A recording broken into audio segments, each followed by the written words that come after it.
Hello, all you folks out there in YouTube land. Now that we've had our break and Kage has recovered somewhat, it's time to get back to the business of reviewing games. Destiny volunteered to take this video after the hell I went through making Creation Ice Canards too, but these are my excuse to blow off several hours a week playing video games rather than watching my now ex-boyfriend play the types that make me want to cringe. Honestly, I don't know why some people find the same 5 games reiterated year after year entertaining. No, I'm not talking about Battlefield or Call of Duty. I'm talking about the Madden series, FIFA, Major League Baseball, NBA, and other similar things. I've never understood sports in general, unless why you'd want to play a video game about a sport rather than go and play it outside. If someone can explain the attraction, then please do. In the comments. Not that Call of Duty or Battlefield are any less guilty of over-iteration, but at least I can see the attraction for some people behind those titles. I don't begrudge him the American football games, I really don't. What I dislike is being stood up because the new Madden game hit the shelves. Kage's wife enjoys American football too, and buys a new game every 3rd year or so. She tried explaining the game to me, to no avail. It is my express opinion that American football is impossible for your average Brit to grasp, the same as cricket is to Americans. I met exactly 3 people over here that can wrap their heads around it. All 3 were women that admitted under interrogation that they'd at least one British parent.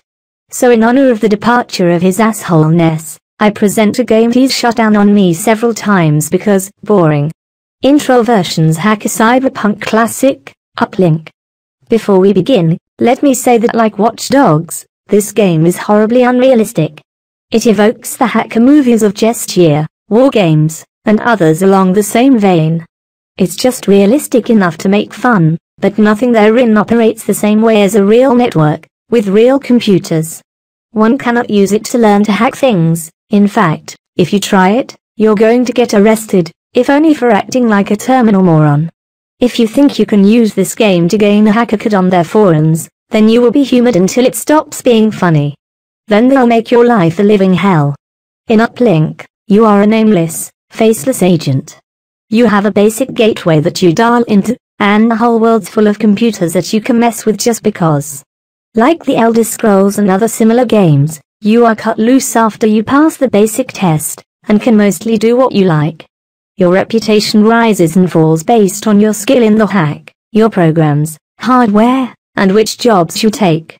There are a number of different types, not enough that you won't be doing same job twice, but more than enough to keep you from repeating the same data destruction mission 30 times running. The people running the agency don't know nor care who you are, they only ever ask you for login credentials, give you a basic gateway, spot you a few quid, and let you run amok after they're satisfied that you can actually do things. They provide you with the ability to obtain lots of little extras, programs to buy and upgrade, and so forth.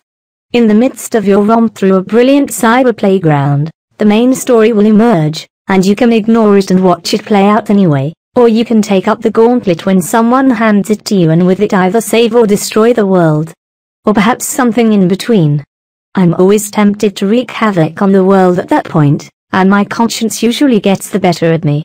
The last time I managed to whip my conscience back into line, the ex-boyfriend mentioned above shut my computer off rather than let me ruin my moral compass by being an evil bitch. He then invited me to watch him try and kick a field goal. It didn't go well. For my next playthrough, though, I'm going to go full-on obnoxious troll kick the living shit out of the entire world. Just to watch it all burn. As a sandbox, it is absolutely brilliant. You have a fairly large scope in terms of what you can do given the tools at your disposal, no barriers that shouldn't be there. No one is safe, not even the Uplink Corporation, and you read the news of your exploits to see what effect your actions have had in the meat world you never see. The interface is clean and easy to read, and operates on the click of a mouse. You will rarely need the keyboard, but if you can work out the hotkeys, you can minimize the need to use the mouse. The world is very Hollywood-esque, but unlike some other entertainments along this line, is entirely internally consistent. The story is a vague framework that easily adapts to your every action, and that alone makes it special. You can even opt out, and let the main story play out without you, or even try and track down the asshole that is doing it in your stead. Much as I think I shouldn't do this, I'm going to give this one the first score of 10 in my short career. There is just so much you can do with this, it'll keep you busy for years. The tutorial is easy enough that a beginner should have little trouble getting started, and old hands can get back up to speed quickly. Long-time players can find new stuff to do and new stories to play out for hundreds of games. The thing that will get some people is a lack of multiplayer support, but there are ways to do mods if you can figure out how.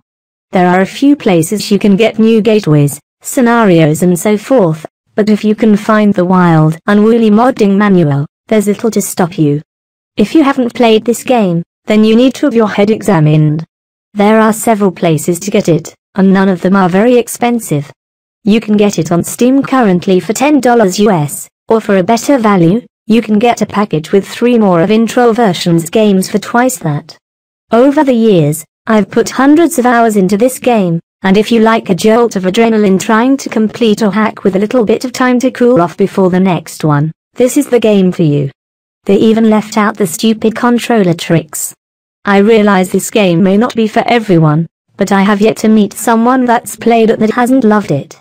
Introversion made a game that's approachable for nearly everyone, and still gives the hardcore folks a challenge that won't let up. This is the way to make games fun again.